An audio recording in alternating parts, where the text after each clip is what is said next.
Halika dito sa Bolinao.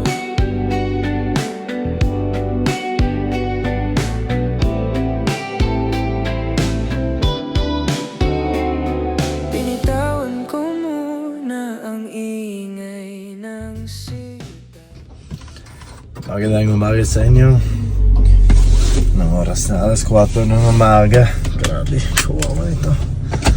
Aga naman. Pero na yun, pupunta po kami sa Patar Beach sa Bolinao.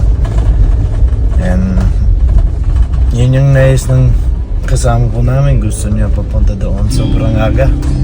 Kaya yun yung gagawin namin. Pero grabe, ito pagod. Kapag kasama ka, gumagaan ang puso. Halika dito sa Bolinao.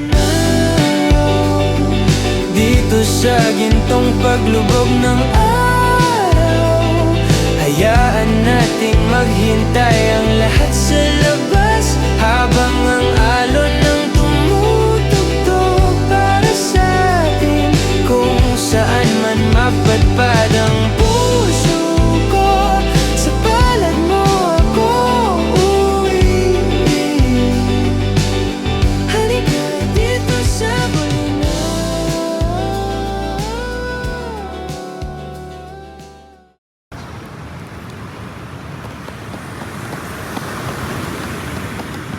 Bili mo na lahat. Para yung bata uwi na. Ay, mayaman si Kuya. Kuya, anong pangalan mo ulit? Noel. Noel. Sabi mo siya. Noel.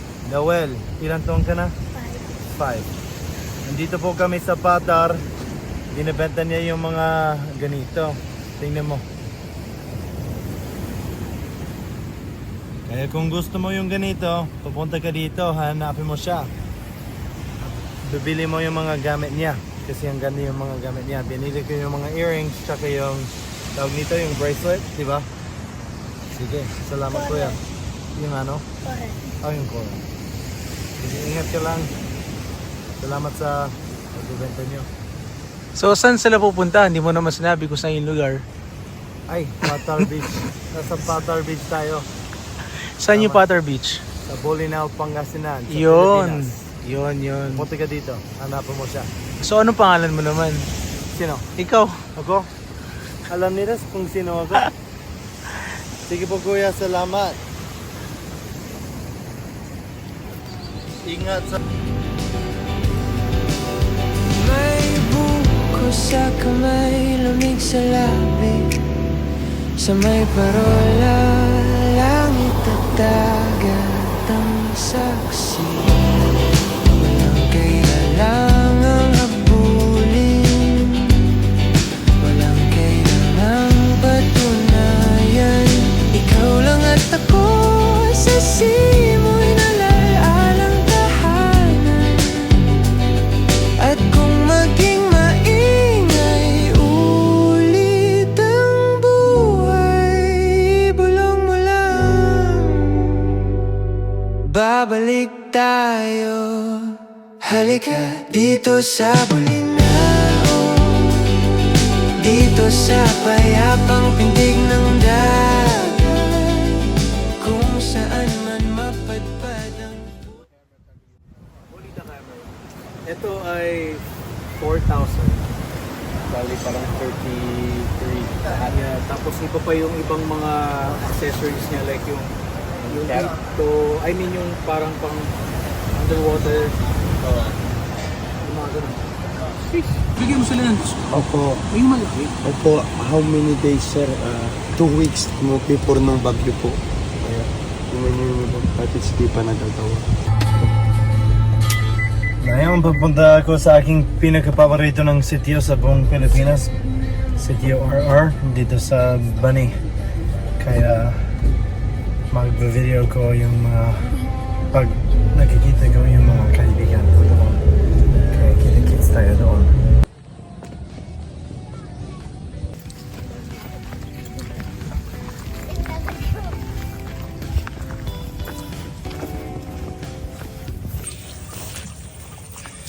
All right, this is for the English viewers.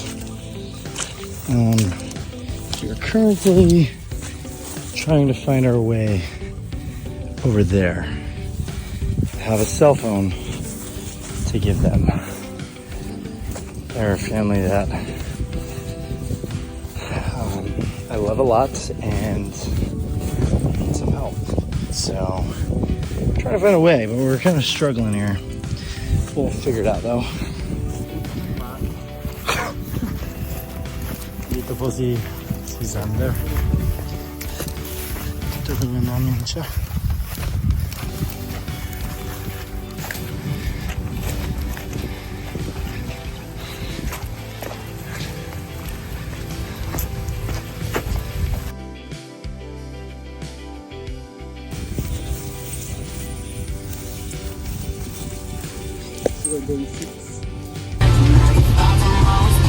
Well, yeah, I just ran like, I think it's like a mile and a half to the rice fields trying to get back from giving them the phone because it was pouring rain, as you can tell. So, I'm soaked and I have to go straight to the FHE at the church, but it's fine. Kaya ko yan, ayos lang yan.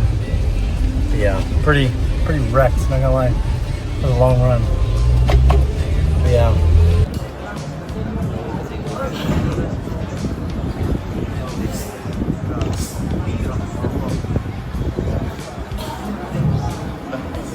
Hello. Hello. Ayan, so magandang hapon po sa ating lahat. Kumusta po kayo? Ayos lang.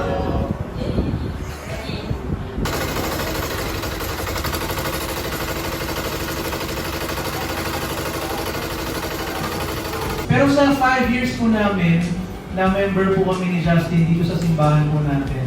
Kasi hindi na po kami, parang ganito po, para po kami mag-companion din. Kasi kahit sabihin natin na magkalapit na po kami ng edad, pero, joke lang. Ayan. Kahit po nung nakilala ko siya, 13 anyos pa lang po siya noon.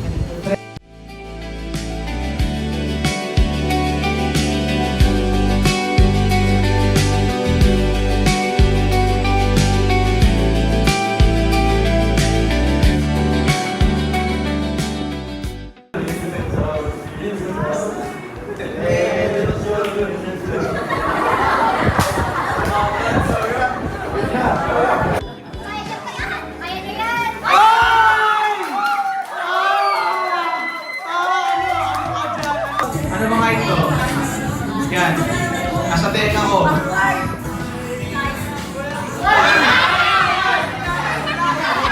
Pag ikaw nanalo ka dito, sasayaw ang buong group 1. Pag natalo ka dito, kayo ang sasayaw. Okay? Ay, may rematch pa daw pala. Kaya sige. Okay, game, Justin, go! Championship round! Championship round! Sa likod.